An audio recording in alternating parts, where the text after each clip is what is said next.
Hola, bienvenidos a un nuevo programa Crisis y Conflictos del siglo XX. Estamos promediando la Segunda Guerra Mundial. Vamos a abordar los acontecimientos del Frente del Este en 1942, pero ¿cómo venía el itinerario, Héctor? Claro. Nosotros hace unos programas hablamos de la Operación Barbarroja, es decir, de la invasión alemana a Rusia. Le dedicamos 2 programas. Luego nos fuimos al Teatro del Este, al Teatro del Pacífico, con el Pearl Harbor, la guerra chino-japonesa y la expansión japonesa en Asia. Luego volvimos al Teatro Occidental, pero africano, y le dedicamos otros 2 programas a todo lo que eran llamémosle, los años de victoria y los años de derrota del Eje, hasta la culminación de la campaña de Casablanca. Ahora, en estos 2 próximos programas, el actual y el que viene, nos vamos a abocar específicamente a la campaña de Rusia del año 1942, que fue un verdadero año de inflexión en el curso de la guerra. Esta era una mera aclaración nada más porque vamos a dedicarle específicamente a ver qué ocurrió en el año 42, que es cuando en realidad cambió la iniciativa del curso de la guerra a lo largo de todo un año muy complejo. Y volvemos al que es considerado por los historiadores militares el frente más importante de la Segunda Guerra Mundial, ¿no, Raúl? Sí, claro. Es decir, acá a veces uno se olvida de las cifras o la gente no tiene muy en cuenta las cifras, pero cuando uno ve el choque entre estos 2 poderosos ejércitos, como era el ejército del Tercer Reich y el ejército soviético, recuerda esas palabras del gran escritor francés André Gide, que yo ya cité, pero conviene volver a recordarlas. En esta guerra solo existen 2 ejércitos, dice André Gide, el alemán y el soviético. La magnitud de lo que se vivió entre los años 41, 42, 43 y 44 y hasta el final, por cierto, operó con epicentro en el año 42 y 43, que es lo que fue la cumbre de esta guerra feroz, muestran, bueno, que evidentemente el ejército alemán dio lo mejor que podía dar y el máximo que podía dar, y se alcanzaron, como dice un escritor mexicano, las más altas cumbres del esfuerzo humano. Es difícil ver en otros frentes, bueno, acá todos lo conocen, los otros frentes, esta magnitud, esta intensidad y esta entrega de los hombres a la guerra, como pocas veces la historia registra. En épocas en que, en fin, la guerra no era bien vista y, sin embargo, acá el espíritu alemán y el espíritu ruso, porque detrás de los soviéticos estaba el espíritu ruso, se manifestó en su incandescencia, por así decirlo.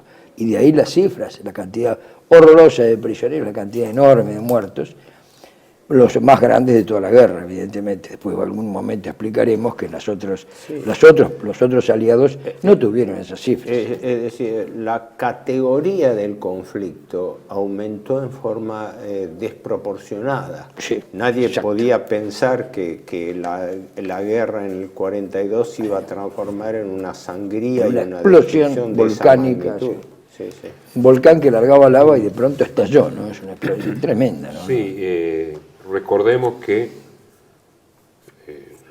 los alemanes habían llegado a las puertas de Moscú, eso lo habíamos dejado ahí en el programa anterior dedicado a este frente. La batalla de Moscú va del 8 de octubre del 41 al 30 de abril del 42, con toda la retirada y las batallas de contención que hay.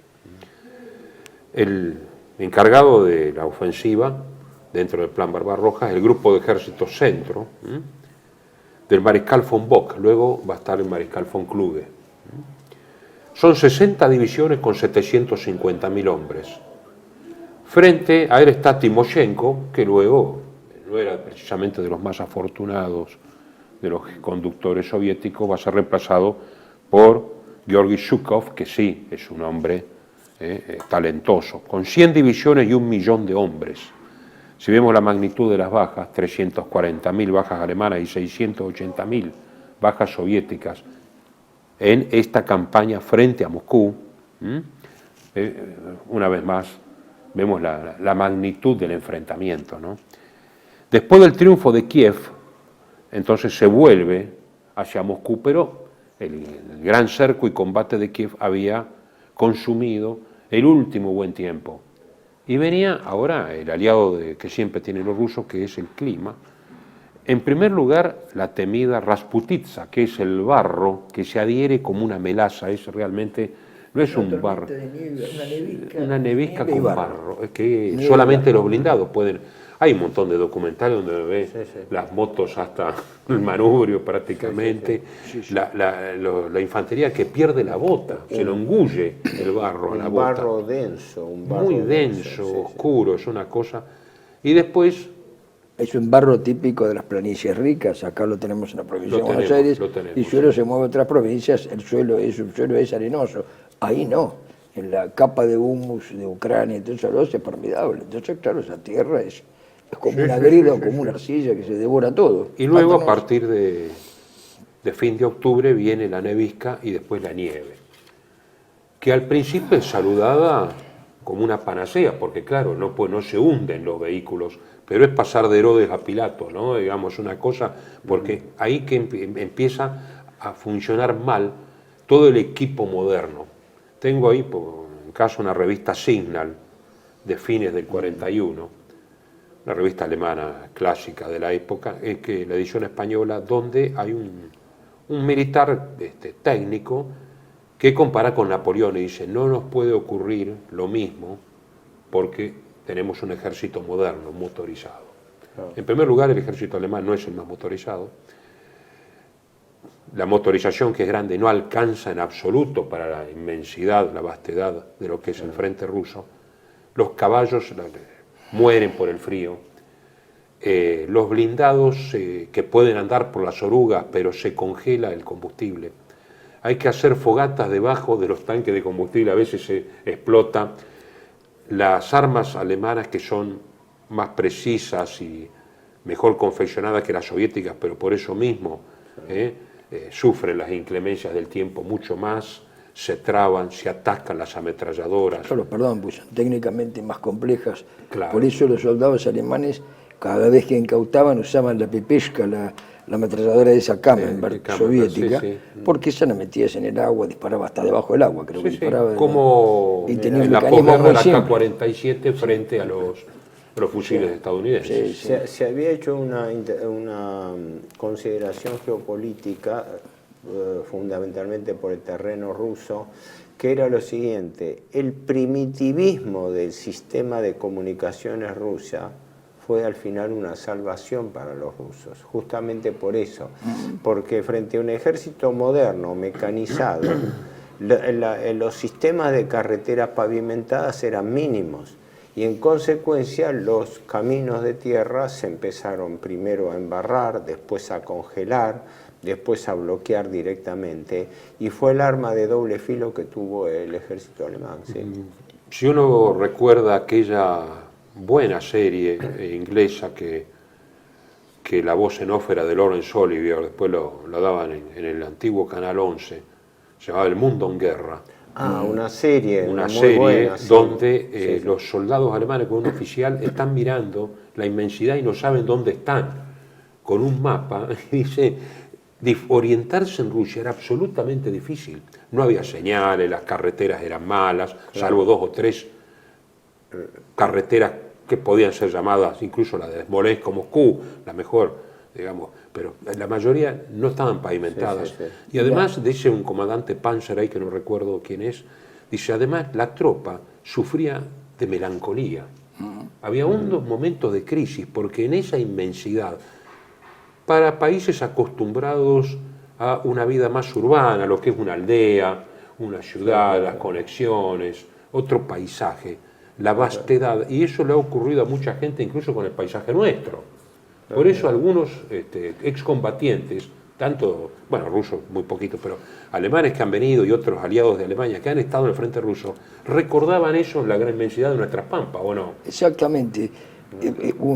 Casualmente un oficial que estuvo allí me contaba que cuando vino acá a la Argentina, él dijo, yo nunca tuve ese mal que se llama agorafobia, que es temor a las enormes extensiones abiertas, y que lo contrario a la claustrofobia, pero que cuando tomó el tren para ir a Bariloche, de Buenos Aires a Bariloche, y cruzó la Pampa, dijo, he vuelto a Rusia, es Rusia, es la estepa.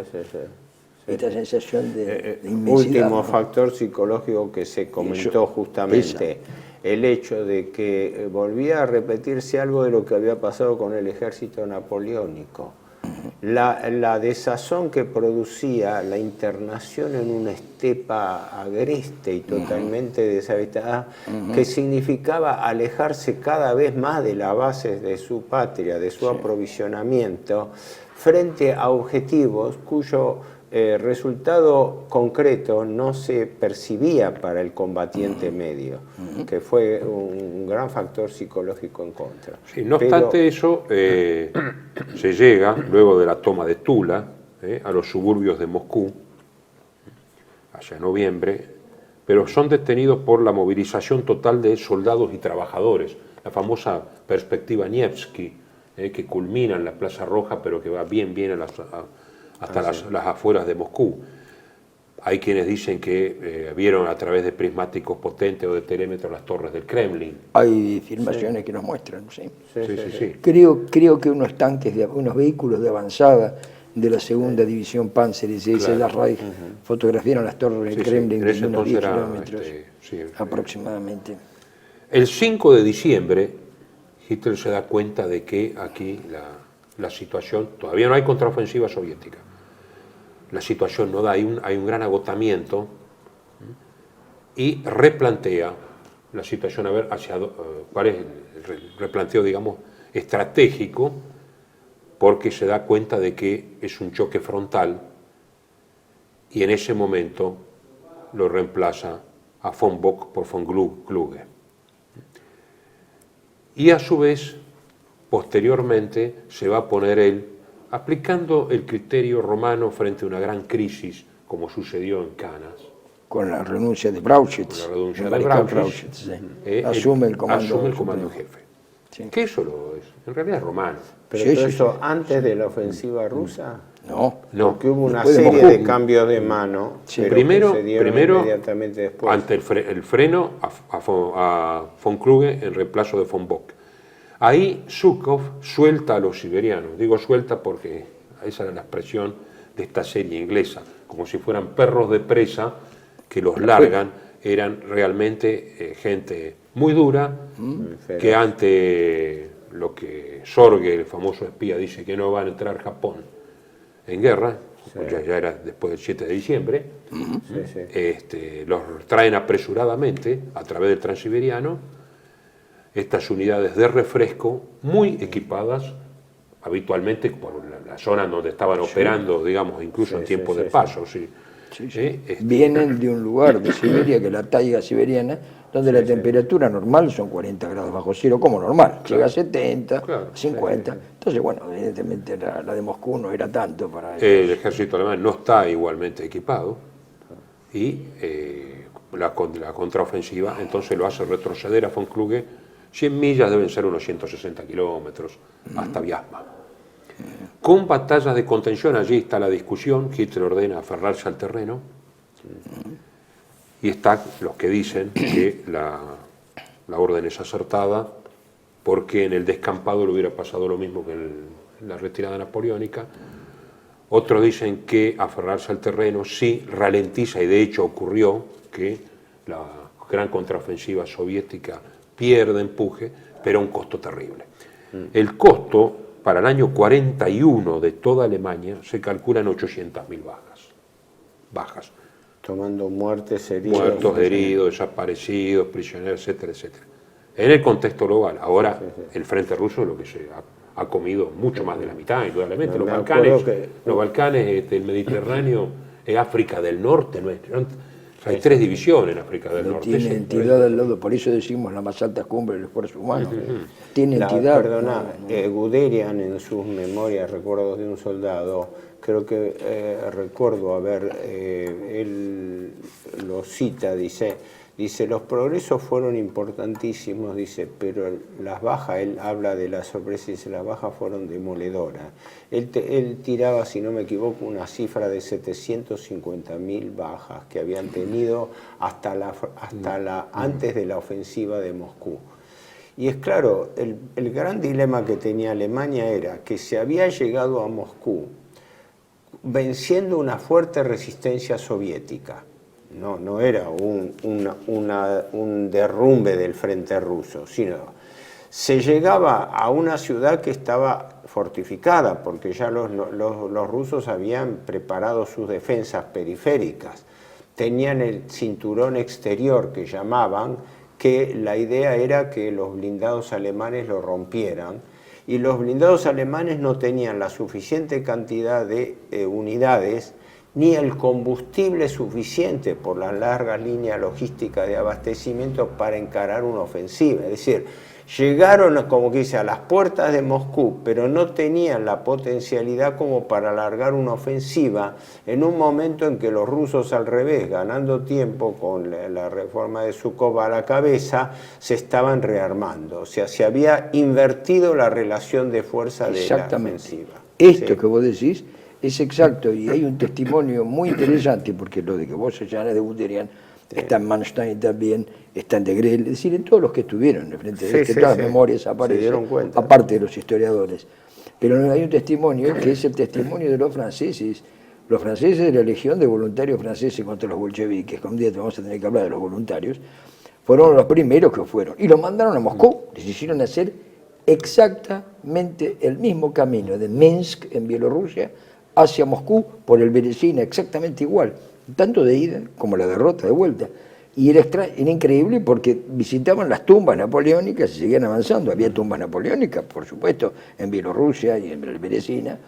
Les hicieron hacia el mismo camino. Y ellos dicen, esto no tenían un antecedente, el único antecedente militar que tenían era 130 años atrás, no Napoleón, naturalmente. Y decían, esto lo hemos visto en los libros sobre la campaña de Napoleón. Este problema, la Rasputitsa y todo esto, y la presencia de los bosques, porque en esa llanura, yo la comparé con la llanura pampeana, pero la llanura pampeana tiene pocos bosques. Hay, pero pocos. Sí. Ahí hay inmensos bosques. Sí. Y esos inmensos bosques eran enormes depósitos en retaguardia de armas de ambos bandos, pero sobre todo soviéticos, y de partisanos, porque ahí es donde aparecen los partisanos, en estas levas de gente de fábrica, y después la imposición que hizo Stalin a las familias, que les mandaba a los jóvenes al frente y les dijo, o se hacen partisanos o las familias van a Siberia. Entonces había una gran cantidad de partisanos. Y ahí se empezaron a ver escenas de muchísima crueldad. Esas escenas de muchísima crueldad, como sabemos, en toda la guerra se potencian. El soldado que contempla una crueldad o practica otra o tiende a practicarla. Y esto los franceses lo cuentan con lujo de detalles, y además dice, nosotros nos costaba al mando alemán frenarnos cuando veíamos a nuestros compañeros con las mandíbulas destrozadas para sacar los dientes, o triturados o enmasculados y demás. Cuando veían eso, los franceses mataban, y mataban mucho, pero esa reacción de la guerra es precisamente los horrores de la guerra, de que habla Goya, ¿no? Es eso, ¿no? Y esto ahora, pasó acá. El tema de la contraofensiva es importante. La contraofensiva se larga creo que el 6 de diciembre, casi coincidente con el ataque a Pearl Harbor, ¿verdad? Se produce la famosa orden de detención de Hitler, porque Hitler partía de una especie de idea intuitiva que la tenía como soldado de la Primera Guerra, que nunca había que dar una orden de retirada porque no se sabía dónde terminaba la retirada. Y esa orden, yo creo que en balance fue considerada positiva funcionalmente, porque de no haber sido por el empeño de Hitler de frenar a rajatabla y a un altísimo costo la ofensiva, no se hubiera podido contener el frente de centro, el grupo ejército centro, y la retirada se hubiera producido casi más allá de Viasma hacia Smolensk. Los alemanes después en los próximos meses perdieron entre 300 y 600 kilómetros de tierras rusas conquistadas, o sea, fue una especie de haber avanzado, llegado a la puerta de Moscú y después estaban retrocediendo centenares de kilómetros. Eso totalmente de acuerdo con eso. A mitad, eso se daba. Y además hay un viraje en la concepción de la guerra, que le pasa también a Napoleón, pasa a Hitler, que es la transformación de la guerra precisamente por la geografía y por las especiales circunstancias de estrategia de aproximación indirecta en directa, con el costo que esto supone. Hay un libro magnífico de Lieberhardt, La estrategia de aproximación indirecta, las grandes operaciones de cerco que se habían hecho en Briansk, Vyazma y Kiev sobre todo, ya no pueden volver a repetirse por dos situaciones. Primero, por la tenacidad soviética y por el hecho de que los rusos cambian justamente. La estrategia es que todo aquel que puede huir del cerco o se reintegra a las filas hacia atrás o va a los partisanos. Con lo cual se engrosa en hombres y en material las filas partisanas a retaguardia de los alemanes. Y después que huyen de momento, por lo menos hasta el 43, de las grandes batallas en campo abierto, porque saben que a pesar de que los blindados alemanes son menos pesados y hasta que venga el Pantera del Tigre son inferiores, incluso el Mark IV al T-34, mal manejado por los soviéticos, pero un blindado excepcional, especial para este tipo de terreno, orugas muy grandes, menos silueta, es decir, un hallazgo. Evidentemente, vos lo sabés mejor que yo, pero varios T-34 los hemos visto en los noticieros con los signos alemanes. Los alemanes T-34 que encontraban entero lo usaban, le ponían la cruz báltica. Porque hay una constante. Los alemanes siempre fueron fuertes en la guerra de movilidad. Claro. Entonces, preservar esa característica, aunque sea a costa de un menor blindaje, menor poder de artillería, les daba a ellos esa movilidad, que fue lo que el invierno ruso les dificultó. Y los soviéticos entonces van a aprender a defender más las ciudades. Primero Rostov, Sebastopol, que vamos a ir dentro de un rato, y Stalingrado sobre todo, porque saben que los tanques al revés, en las ciudades no maniobran bien. Y eso es lo que han aprendido incluso los rusos de hoy día. Meterse en una ciudad con blindados es muy difícil. Es claro, es un ejemplo de la crisis de Ucrania. Ahora, una cosa importante, el retroceso que se produce justamente no es un retroceso de derrumbe del frente, sino que da lugar a una serie de sucesivas batallas. Pero eso, ya que nos han hecho señales de hace un ratito, lo completamos en el próximo las batallas bloque. De retroceso, ahora, digamos así. Sí. Bueno, de acuerdo.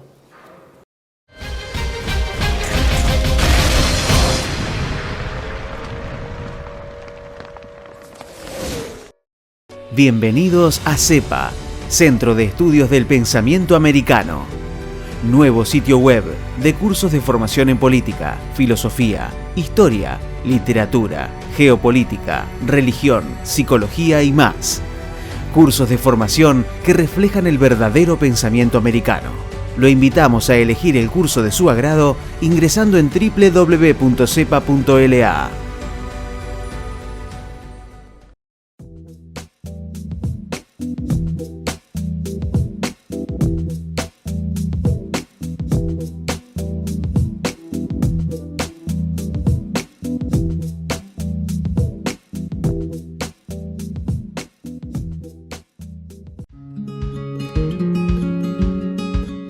Residencia de Los Ángeles es un hogar para adultos mayores habilitado en la ciudad de Buenos Aires, cuyo objetivo es la atención y cuidado de pacientes de la tercera edad. Más de 30 años de experiencia nos respaldan. Trabajamos con dedicación para cuidar a nuestros abuelos y así ofrecerles la felicidad y comodidad que ellos merecen. Estamos en el barrio Villarreal, pasaje Francisco Bauzá 2372, casi esquina Tinogasta. Comuníquese con María al 11 61 70 45 38. Los esperamos.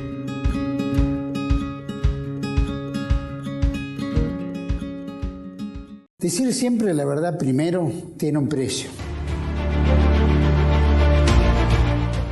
Pero todos los días, en cada programa, en cada reportaje, en cada esclarecimiento, descubrimos que decir la verdad vale la pena.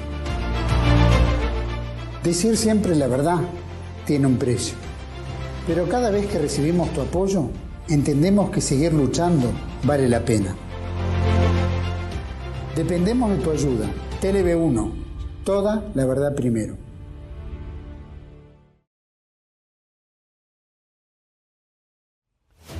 El mundo detrás de las cortinas, la historia como instrumento de control de las masas de Samuel Cruz. Un libro que desenmascara los mecanismos de control de las masas puestos en práctica por el Instituto Tavistock en la Segunda Guerra Mundial contra Alemania y contra la humanidad. Disponible en Argentina en editorial Cruz y Fierro. El mundo detrás de las cortinas de Samuel Cruz.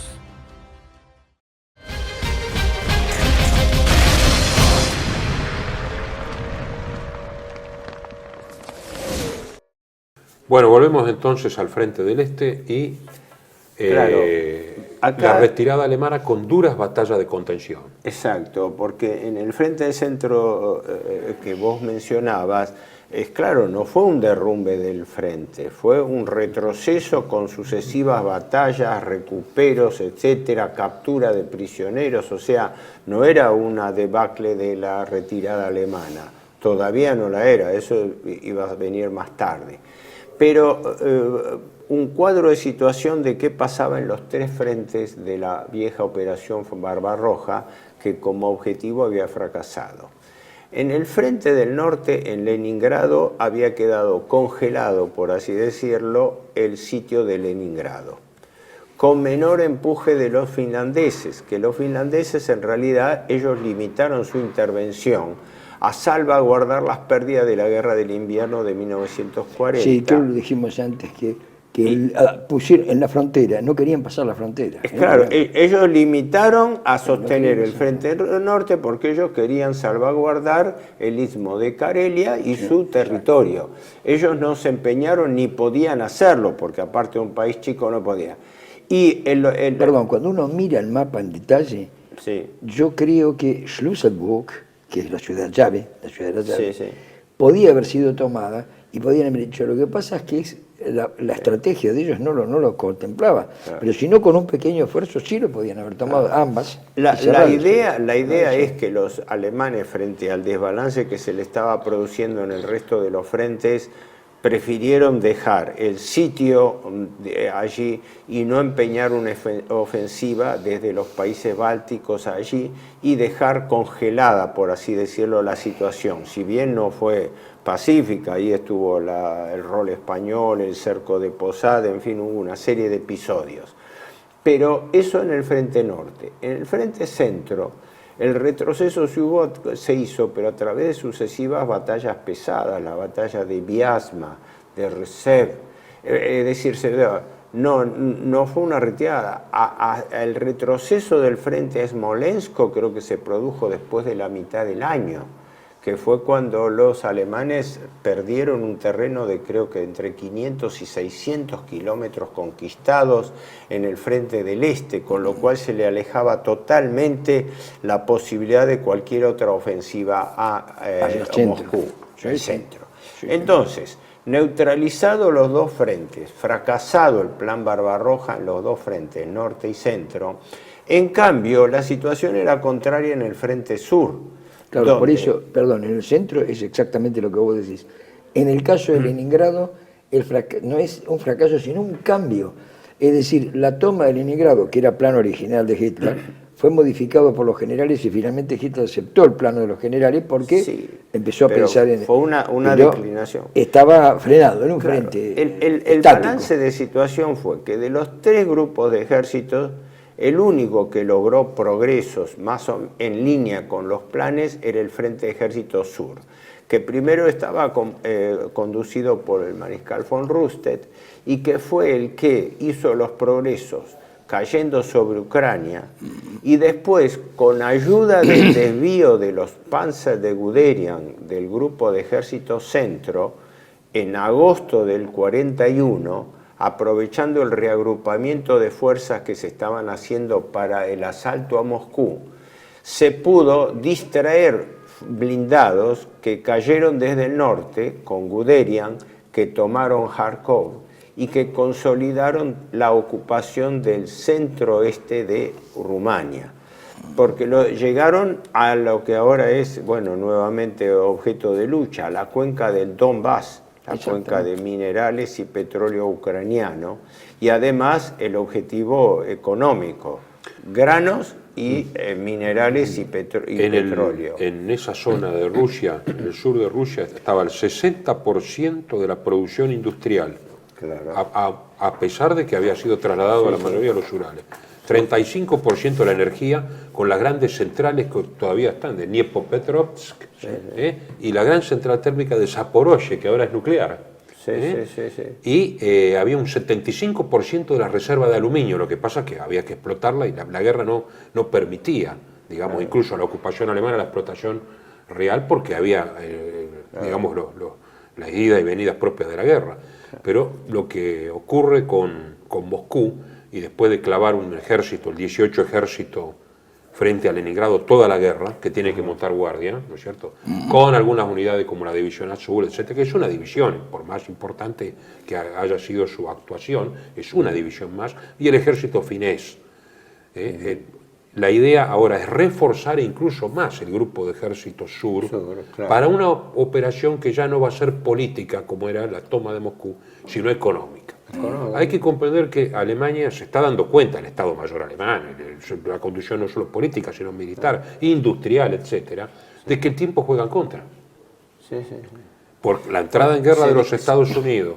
Consideraban en Alemania que los ingleses no eran en ese momento un enemigo serio, tan serio, pero sí Estados Unidos a la larga por su producción industrial, pero que no iba a poder hacer operaciones en el 42, lo cual era cierto. Aunque, a ver, déjame recordar 2 o 3 importantes observaciones.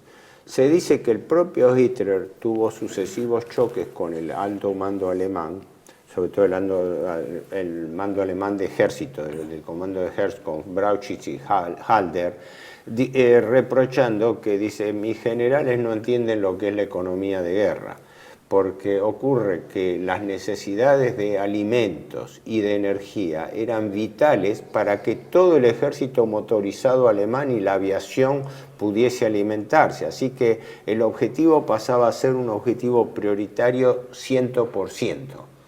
Ahora, a eso ayudaba también incluso el apoyo político, porque Ucrania, como grandes regiones de Europa, en principio vieron con buenos ojos la invasión alemana después de salir de un régimen opresivo comunista, cosa que después se torció rápidamente porque lo despiadado de la guerra desdibujó todo. Y además las famosas represalias, porque los guerrilleros, lo mismo que armó el Foreign Office, bueno, el MI6 en Inglaterra. Las guerrillas tenían una finalidad funcional, provocaban atentados particularmente irritantes para generar a su vez represalias. Esas represalias levantaban la población civil y hacían una escalada indefinida. Por eso es el día de hoy que se siguen desempolvando actos de terrorismo por todas las partes. Lo que está ocurriendo hoy en día, acusándose mutuamente de terrorismo.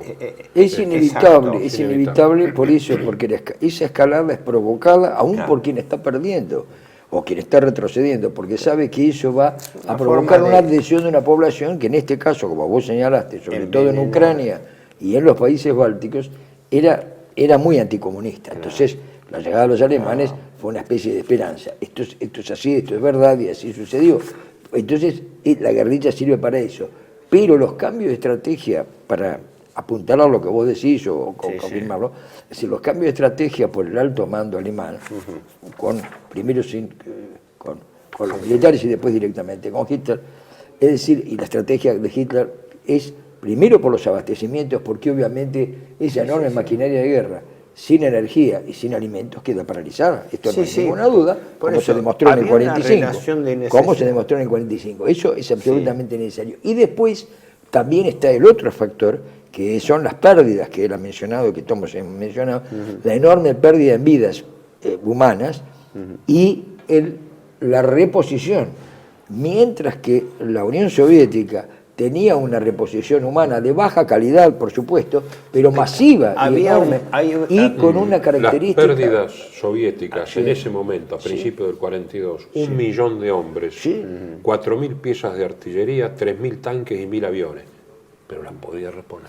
Claro, por reponer. eso, esa Y iba además los señalarlo. ataques a las Esa trincheras. era la gran ecuación Claro, asimétrica que afrontaba. esa asimetría, pero eso es lo que llevó a la modificación de las estrategias. Porque evidentemente vos tenías delante un ejército que obedecía a los comisarios políticos, decían ataquen y atacaban, caminaban hacia las ametralladoras. Había las un bajas desequilibrio pavorosas. básico que era el siguiente, que las pérdidas alemanas no tenían la suficiente capacidad de recuperación. Que sí mientras lo que tenía por el Rusia. lado soviético se estaba constatando, primero, un error de cálculo tremendo, un error de evaluación alemana en cuanto a la capacidad de hombres, material y resistencia soviética, unida a la ayuda norteamericana, que se discute mucho acerca de su gravitación, pero que de todas maneras no habría sido determinante, porque la resistencia soviética fue altísima, sobre todo en camiones, que es importante, sobre todo en camiones, blindados, y eso era de segunda. Después la otra que viene más tarde, la vía de Persia,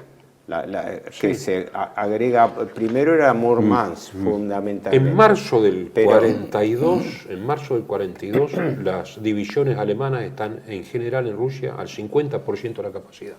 Claro. O sea que hay que además reclutar y además hay que producir, pero además hay que ponerlo en movimiento. Por eso la idea de una guerra buscando objetivos de tipo económico. Sobre todo granos y más aún petróleo.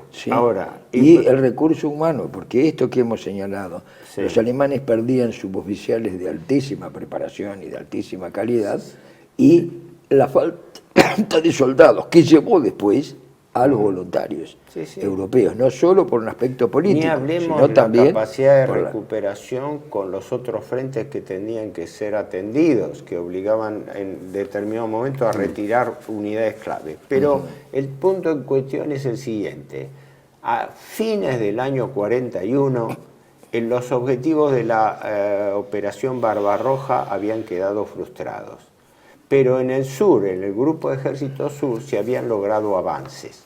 Eso deja planteado que hacia fines del 41 los alemanes habían llegado al Donbass, al ángulo del Don y a las zonas de petrolíferas y minerales la confluencia con el Volga, del Don, del codo del Don, ¿no? De la zona del Donetsk, la cuenca del Donetsk.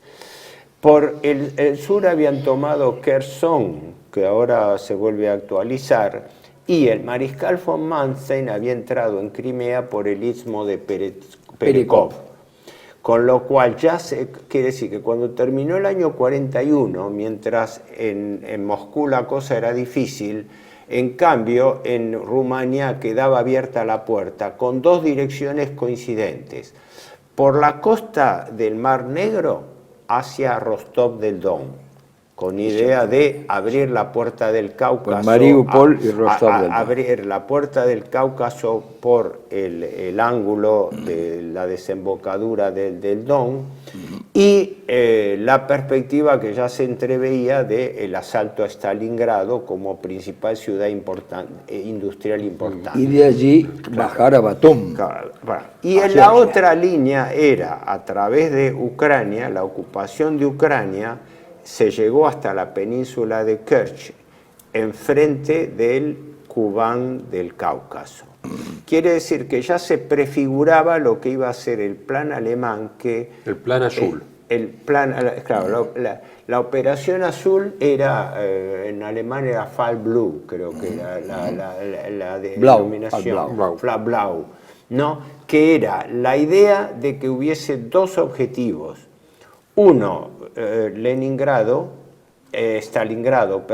y el otro el la directiva Cáucaso. Número 41 de abril del 42, en donde se establecen las generales con un grupo de ejércitos A hacia el Cáucaso y un grupo de ejércitos B hacia el Volga. La idea uno von List y otro von Bock. Von Bock. List es hacia el Volga, para el Cáucaso. Claro, von List hacia el Rostov del Don y el Cáucaso. El mismo que había tomado Grecia, ¿no? El comandante fascista. No, pero espera, a ver si entiendo mal yo. Acá hay algo importante. La directiva de Hitler fue de abril del año 42. Sí, estamos y diciendo, se el número instrumentó 41. en junio. Sí. Y ahí divide dos objetivos convergentes. El del norte, que era el grupo de ejércitos que no sé si llaman A o B, con von Kleist. El B, que tenía que posicionarse desde Rostov del Don y pensar en remontar al ataque hacia el Volga, hacia el Volga y Stalingrado. anular, decía, anular al principio, después ocupar, anular Stalingrado. En este sentido, hay que pensar que no solo había que tomar petróleo, sino que cortar el petróleo a los soviéticos. El petróleo venía del Cáucaso a través de 3 vías. La línea de ferrocarril Rostov-Moscú, la línea de ferrocarril Stalingrado-Moscú y el Volga sobre todo. Exacto. Con las barcazas. Por lo tanto hay que cortar Stalingrado y el Volga y tomar Rostov. A su vez a los ingleses les complicaba sus propios abastecimientos de petróleo en Irak. Y la idea más optimista, como Rommel estaba avanzando en África, era que entrara en Egipto y confluyera con el grupo de ejércitos del Cáucaso que atacaba hacia Irak e Irán, con el levantamiento casi asegurado de los árabes y los iraníes. Claro, exactamente. Hay el Panzergruppe Kleist, lo de general, después mariscal von Kleist, avanzaba con la última intención de llegar a, ¿cómo se llama?, a Tiflis, y de Tiflis ya estar casi en la frontera con Persia.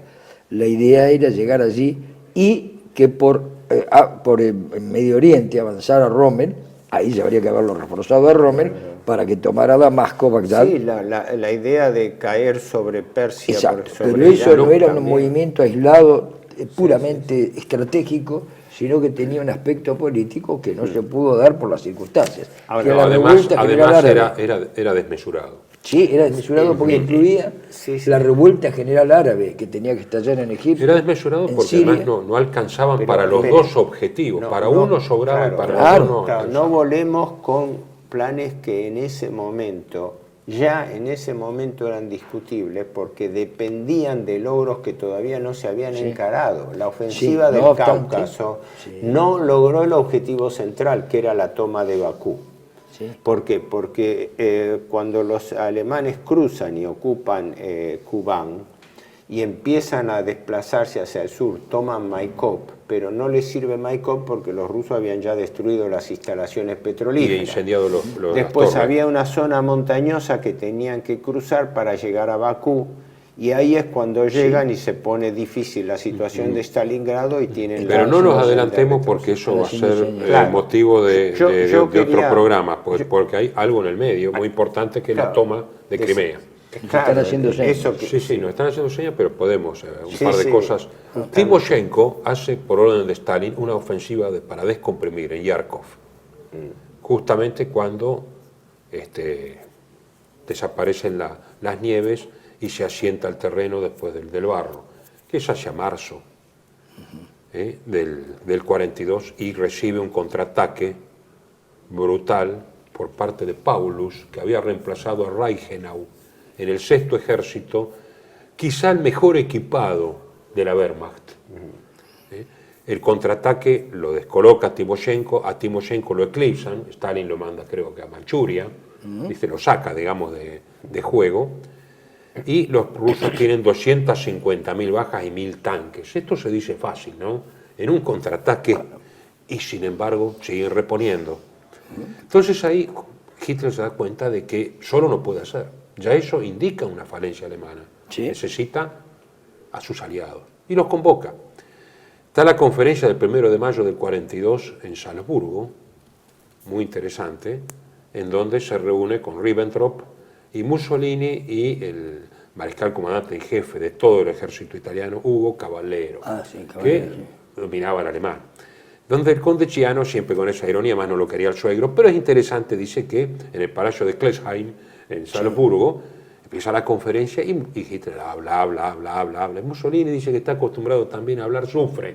Dice que entiende entiende mayoritariamente, no tiene el dominio pleno, pero entiende alemán, quiere meter un bocadito, y Hitler sigue hablando, y le pide, por favor, que intervenga en Malta.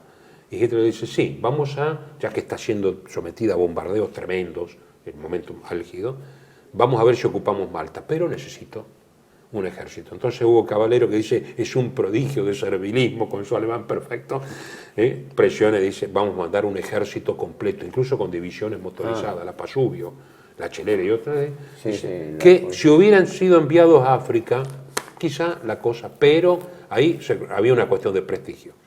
Antonescu dice, pongo 2 divisiones, tiene más gente, y los húngaros dicen, bueno, con los italianos en el medio, porque húngaros y rumanos no se quieren bien. Había una brigada croata también y una eslovaca. Bueno, pero continuamos en el otro bloque.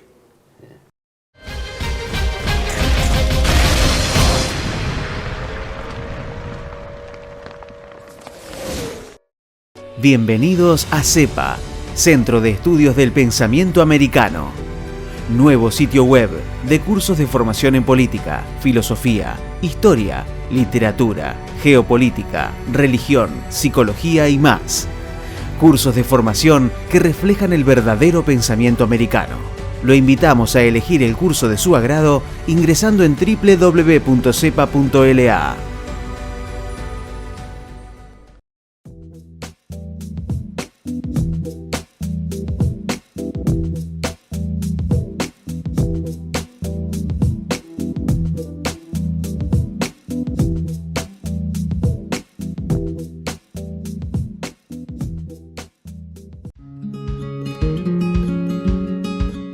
Residencia de Los Ángeles es un hogar para adultos mayores habilitado en la ciudad de Buenos Aires, cuyo objetivo es la atención y cuidado de pacientes de la tercera edad.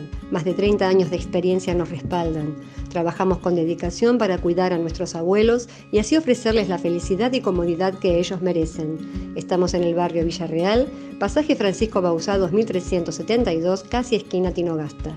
Comuníquese con María al 11 61 70 45 38. Los esperamos.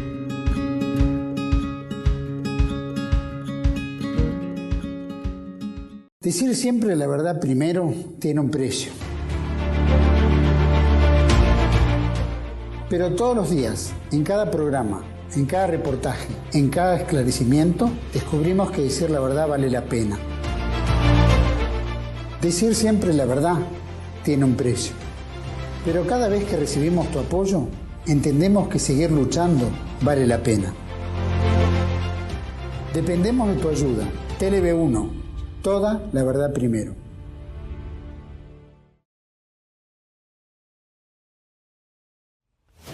El mundo detrás de las cortinas, la historia como instrumento de control de las masas de Samuel Cruz.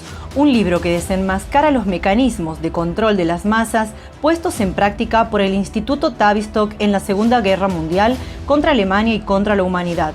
Disponible en Argentina en editorial Cruz y Fierro. El mundo detrás de las cortinas, de Samuel Cruz.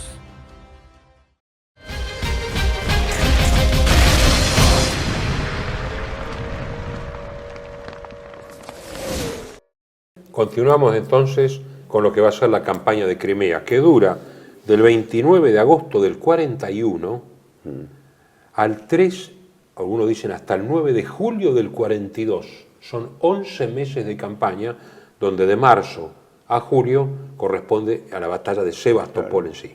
Claro. Pero primero hay una serie de ofensivas en el istmo de Kerch. Cuando penetra von Manstein con las tropas, la primera finalidad no fue desviarse al sitio de Sebastopol, que era la base más importante, sino ganar, como decíamos en el bloque anterior, la península de Kerch enfrente de Kubán para saltar al Cáucaso, que era el objetivo.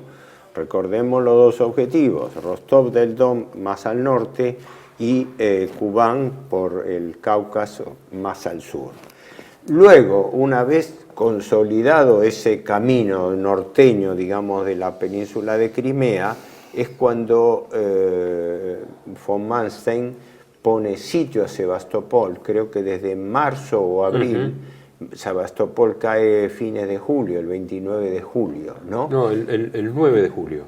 Yo tengo acá. El 9 de julio, por eso si querés comentarlo vos, porque sí. el sitio de Sebastopol tuvo una experiencia de captura, porque los rusos habían fortificado, bueno, Sebastopol era una ciudad fortificada, pero era el puerto más importante fortificado de Rusia Mar Negro, en el Mar Negro. Era símbolo de la flota soviética, que de ahí tiene que escapar luego hacia el Cáucaso, ¿no? Y donde los alemanes, no sé si inauguran, pero ponen en marcha la artillería más pesada que tenía. El Dora y el Tor. El Tor. Ahora cuando hablemos de la batalla, sí. Por eso es importante, aunque sea 2 minutos, dedicarle al sitio de Stalingrado lo que significó. De Sebastopol. De Sebastopol. Ya estoy en la edad de En diciembre hay una primera ofensiva. ¿Cómo? En diciembre. No olvidemos que es una zona relativamente benigna en invierno respecto del frente centro y del frente norte. Por eso se puede hacer ofensivas en pleno invierno. En diciembre, 1.275 cañones alemanes con unos 150 tanques, y 300 aviones atacan Sebastopol, pero si uno se fija cómo es el estrecho, es fácil la defensa porque es un cuello de botella a la península ucraniana, que es como un corazón, digamos, ¿no? El cuello de botella. Así, claro. Entonces la defensa en ese cuello de botella es lo que impide que el avance alemán profundice. Entonces, ¿qué hay que hacer? Hay que concentrar mucha más artillería, muchos más aviones para ablandar las posiciones soviéticas. Aquí, si bien está Rundstedt como jefe del grupo de ejércitos, en realidad el comandante operativo es el general luego mariscal von Manstein. Probablemente, según Leidelhard, en los libros Los generales alemanes hablan, él lo considera la mente más brillante de todos los comandantes militares de la Segunda Guerra. Es muy probable que así sea. Muy probable que así sea. Había sido, recordémoslo, el mentor del plan de asalto al oeste, que cambió el plan Schlieffen de la Primera Guerra Mundial. Sebastopol en sí, además de la fortaleza que ya tenía fama por la campaña de Crimea de 1845, ¿no? La guerra de Crimea. La guerra de 1853. Ya era una gran fortaleza, famosa, la toma de Sebastopol. Creo que Tolstoy hace un libro, ¿no? La toma de Sebastopol. Exactamente, No, Sebastopol es una plaza fuerte, inclusive por la estructura que tiene, es roca Hay pura, 33 kilómetros de zanjas antitanques, 56 kilómetros de alambre de púas y 9.600 minas. Claro. Y la geografía, piedra y más piedra. Y aparte los comunistas habían por eso el querer llegar por acá para ir al Cáucaso, porque claro, naturalmente lo que avanzaba hacia Stalingrado y la estepa, los Kalmucos, el Panzergruppe Kleist y demás, tenía que atravesar las montañas, la infantería tenía que pasar las montañas. El relato sobre la infantería esa que avanza hacia el Cáucaso es terrible, porque avanzaban con 40 grados de calor a la sombra y 50 al sol. Bueno, las condiciones higiénicas y demás se iban deteriorando en una forma espantosa y caía sobre la moral de la tropa. Por eso la idea de ir por agua. Una serie de instalaciones subterráneas de defensa. Sí, había como un agujero de quesos gruyere. Claro, porque es la roca, agujeros en la roca. Porque el comandante nominal era el mariscal Budieni, viejo compañero de Stalin, un inútil, un borracho, un inútil, que discutió con la esposa y la mató de una patada. Es famoso eso. Pero el comandante verdadero operativo era un marino bastante apto, que era el almirante Optiravsky. Sí, es famosa su frase, esto lo arreglo en 2 patadas, pero lo arregló con una, la mató a la mujer. El almirante Optiravsky tenía una serie de fuertes a cargo de la infantería de marina soviética, muy dura, creo que eran 2 brigadas de infantería de marina, y el 51 ejército soviético, que eran 7 divisiones de fusileros y 2 brigadas, ¿no?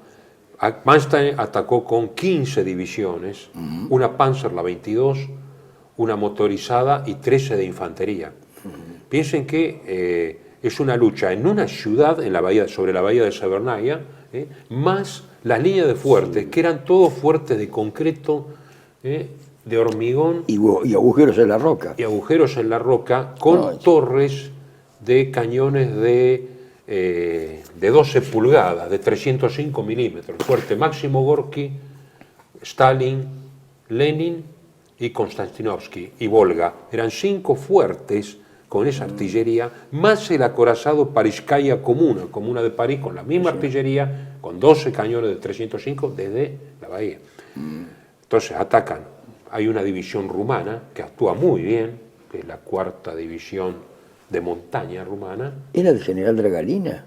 ¿No era el Sí, comandante sí, Dragalina? sí. Creo que sí. Más 2 brigadas rumanas y una unidad que hace su mérito de la 10ª más, que incluso hay algunas fotos, la incluso son... 10ª, Claro, claro, mandó más, justamente, ¿no? Sí, Motoscafo Por agua. anti-submergibili.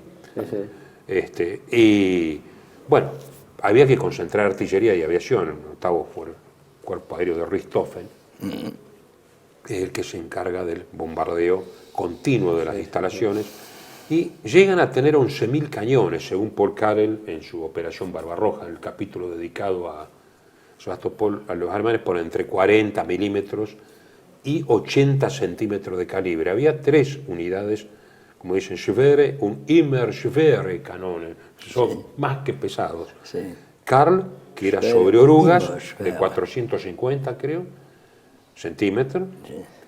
Thor, de 600, era un obús de 600. Dora. Y el Dora era un cañón de 800 milímetros, de 80 centímetros. Piensen que el cañón más grande de artillería naval es el del Yamato, que tiene 18 pulgadas, o sea, 460 milímetros. Este era casi el doble del cañón del Yamato. Con un tubo de unos 36 metros de largo, tenía que ser ensamblado en el lugar, con doble vía de ferrocarril, o sea, 4 rieles, que tenían forma de U, porque si no el cañón no se lo podía orientar, digamos, como una torre de un acorazado. Había que ponerlo en disposición, digamos, en esa U para los distintos ángulos de tiro, que disparaba un proyectil de 7 toneladas a 42 kilómetros. ¿Por qué este cañón que Krupp lo hace para demoler Benemael y otras fortificaciones y no se necesitó? Y es un regalo personal de cumpleaños a Hitler del año 40 o algo por el estilo. Este cañón era una insignia, era una marca para Krupp. Le ponen Dora por Dora. Sí, por una de las Krupp. Por una de las Krupp. Piensen que no había misiles entonces. Es cierto, es una desmesura y el criterio de utilidad es discutible. Lo que pasa que le decían el cañón del coronel, porque estaba al mando de un coronel, la toma de disparo y de puntería. Pero en realidad el cañón estaba al mando de un general. Claro. El varias complejo. tropas para mover los saquetes de pólvora, hemos visto, poner las municiones, agarraban las máquinas. Claro, que no me acuerdo cómo se ¿Cuánta llamaba. gente entraba en el cañón? En el cañón, en la Bueno, abertura. ahí está la fotografía de que están caminando por encima, Sí, ¿no? sí, como hormigas. El general Zuckertort hace un mal uso del general, que incluso Hitler le da una reprimenda personal, porque dispersa la munición en donde piensa de que puede hay un disparo afortunado en la bahía de Severnaya, donde penetra 40 metros de profundidad en la roca y hace estallar un depósito de municiones soviético. Pero es como un misil, digamos, sobre ruedas, pero podría haber tenido mucho más eficacia habiendo sido utilizado para machacar. Lo que pasa es que hace 2 disparos por hora. Claro. Que después, ante el éxito, entre comillas, que tiene, Manstein va a mandarlo a Leningrado con 5 divisiones, y allí los de la división azul le van a llamar el cañón del coronel, que está en el libro de Díaz de Villegas, que es el jefe de Estado Mayor de la división azul, donde habla del cañón del coronel. Yo entendía que la artillería pesada alemana fue demoliendo sobre todo lugares de resistencia subterránea, Claro, que estaban conducidas sobre todo por comisarios políticos, que parece que tuvieron una defensa a ultranza porque ellos jugaban su propia supervivencia, porque Hitler había ya dictado la orden de muerte a los comisarios que políticos. fue poco respetada, incluso Manstein y Guderian mismo.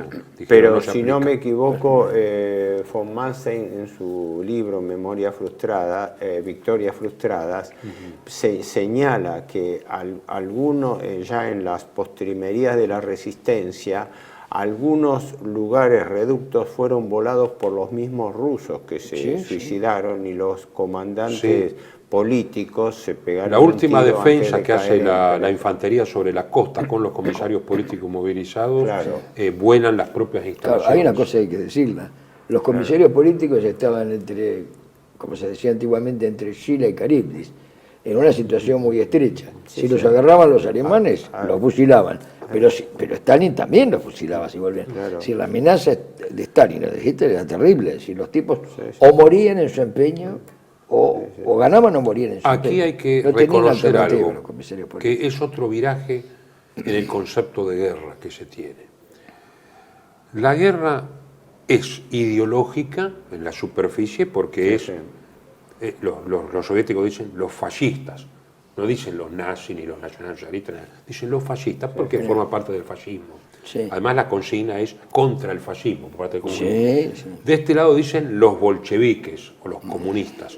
Pero se está transformando en los dos lados, creo yo, también en una guerra patriótica, porque hay cada vez más apelación a la nación. En el caso del estalinismo ruso fue literal, hay cada vez más apelación a la tradición de resistencia soviética y a las grandes figuras, Alexander Nevsky, Miguel Kutuzov, Alexander Suvarov. Pero en Alemania también empiezan los grandes bombardeos. Uno cree que los bombardeos son del 43 sobre Hamburgo, en adelante. No.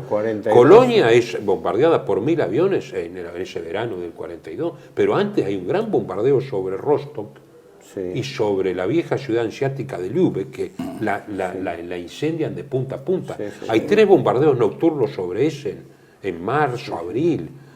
Es decir, empiezan los bombardeos sobre Alemania, donde no hay discriminación entre gobernante y gobernado, y uno ve la correspondencia, tanto rusa como alemana, en donde cada vez hay menos apelaciones a temas ideológicos y más a cerrar filas de manera patriótica, y hablan de la familia, del retaguardia. Por eso cuando hablemos del año 43 yo voy a hablar de otra modificación de la estrategia. El discurso de Stalin cuando hace la convocatoria a defender a la gran madre Rusia, resulta que una expresión impensable dentro del pensamiento bolchevique, la apelación a la madre rusa. Ahora, el tema no solamente eso, recordá que abrió las iglesias, abrió los conventos y permitió, ahora corregime en esto porque es un dato que lo tengo mucho más reciente, no lo tengo preciso, que permitió algunos popes a pedido especial dentro de las Fuerzas Armadas, lo cual es chiste, porque los franceses cuentan un episodio de un pope que lo agarraron y le dijeron, ¿cómo usted, popero comunista?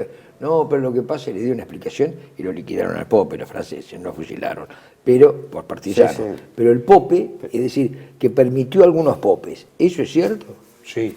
Bueno, por lo que yo he leído. Hubo bendiciones de popes. Ahora no sé si acompañando a la tropa creo que no, pero bendiciendo tropas sí. Y las iglesias fueron restituidas, que generalmente eran depósitos. Los franceses agarraron un pope, agarraron uno. Bueno, también había, dicen que en Dunkerque había 3, 4 curas, monjas o curas alemanes que en realidad eran quinta columna. Puede ser. Puede ser, pero hubo bendición de popes y restitución de iglesias, sí.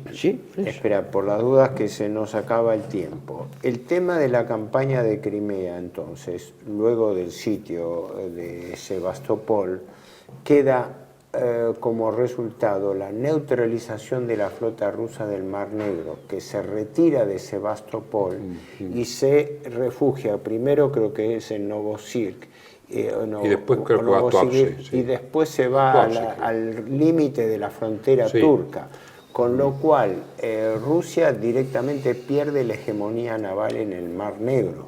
En realidad, más allá de que teniendo no tenía costa de apoyo, no tenía teniendo costa de apoyo. muchos más barcos que Rumania, que Claro. los que podían llevar los alemanes, que eran unidades muy chicas, y los italianos con la MAS, no hicieron demasiado. Incluso perdieron el crucero Ucrania Roja, ligero, 4 destructores y un submarino en Sebastopol. Claro. Petrov, que es el verdadero comandante, digamos, del ejército en Sebastopol, es evacuado. Lo manda el almirante Ostriavsky a evacuar por submarino a él y su Estado Mayor, porque la verdad que se comportaron muy bien en la defensa de Sebastopol, hicieron lo más que pudieron. Sí. El tema es así, el 11 ejército de Manstein no puede reforzar el plan azul, porque hasta julio está empeñado. La ofensiva de azul es del 29 de junio, en las direcciones divergentes de Stalingrado y el Cáucaso. La resistencia de Sebastopol demoraba el avance alemán sobre el Cáucaso. ¿Por qué Hitler manda 5 divisiones con la artillería y Manstein a Leningrado en vez de incorporarlo y 3 a Francia? Quizá tenía datos de que podría haber algún golpe de mano. Dieppe es del 19 de agosto. Esas 3 divisiones van a reforzar a Francia, porque vamos ahora ya que no. Dieppe es una ciudad francesa costera. Sí, por supuesto que pasó en Dieppe. Pasó en Dieppe, lo vamos a ver el próximo, dentro de 2 programas. Es un ataque de comandos británicos. Es un ataque de comandos canadienses. A ver, pero por las dudas, para cómo queda el panorama, que estamos hablando ya mitad del año 42. Te lo doy brevemente. En junio del 42 hay 48 divisiones alemanas en Occidente y 172 divisiones en el este. En Francia hay 28 divisiones, en Noruega hay 12 divisiones, porque hay que asegurar ¿cómo se llama? Los cojinetes y el hierro sueco. En los Balcanes hay 5 divisiones, empeñadas en la lucha contra los guerrilleros de Tito, y en África hay 3 divisiones, 2 blindadas y la 90 ligera. En el frente del este, con los fineses, además del ejército finés, hay 5 divisiones. Están en el norte de todo, frente a Petsamo. El grupo norte, frente a Leningrado y compañía, hay 36 divisiones. En el grupo centro hay 63 divisiones que están establecidos ahí firmemente porque apenas se mueve el frente, en el 42. Y en el grupo sur hay 68 divisiones, que además, según Caballero Jurado, que merece la máxima confianza, son divisiones que tienen más cantidad de regimientos por división. Y hay más cantidad de divisiones blindadas en el grupo sur. Quiere decir que la base está en el grupo sur y las expectativas estratégicas están en un triunfo en el sur. Hay algo magnífico esto, y a ver, no mencionaste esto, pero que mencionó también el hecho de que las divisiones se achican y las brigadas se achican, se forman más, pero sacan de otras. ¿Por qué? Por 2 razones. Primero, porque faltan hombres. Y segundo, porque consideran que las grandes divisiones, la enorme cantidad de tropas, produce un movimiento mucho más lento, más paquidérmico. Y que para esa agilidad, el argumento que dieron es que, los alemanes quiero decir, que para esa agilidad era mejor que fueran más chicas las divisiones. Y más móviles. Y más móviles, sí, exactamente. Aunque la verdadera explicación era de que las bajas no se reponían.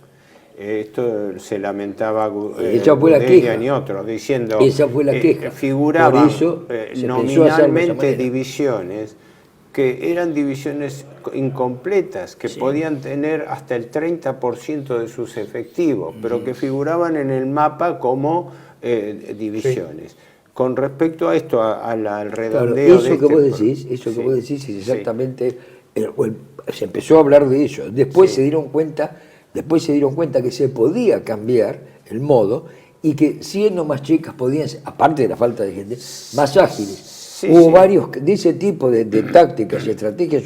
Acuérdate que en el 45, eso ya en su momento lo diremos, se decidió bajar, además no había elementos, tener menos tanques y mucho más Panzerfaust y enfrentar el hombre contra el tanque. Mucha más infantería. Bueno, quería redondear esto porque para hacer un balance a los telespectadores. Quiere decir que hacia mediados del año 42 el Frente Sur estaba fuertemente afianzado. tanto por el lado territorial, el avance que había sido tomado Rostov. Rostov del Don había sido después recuperado en algún momento por los rusos, pero vuelto a tomar por los alemanes. Y eso abría la puerta al avance sobre Stalingrado, que todavía no se había formalizado íntegramente. Y la gran esperanza del Estado Mayor alemán con Hitler era la invasión del Cáucaso, que era la tabla de salvación. Por eso los dos grupos de ejército.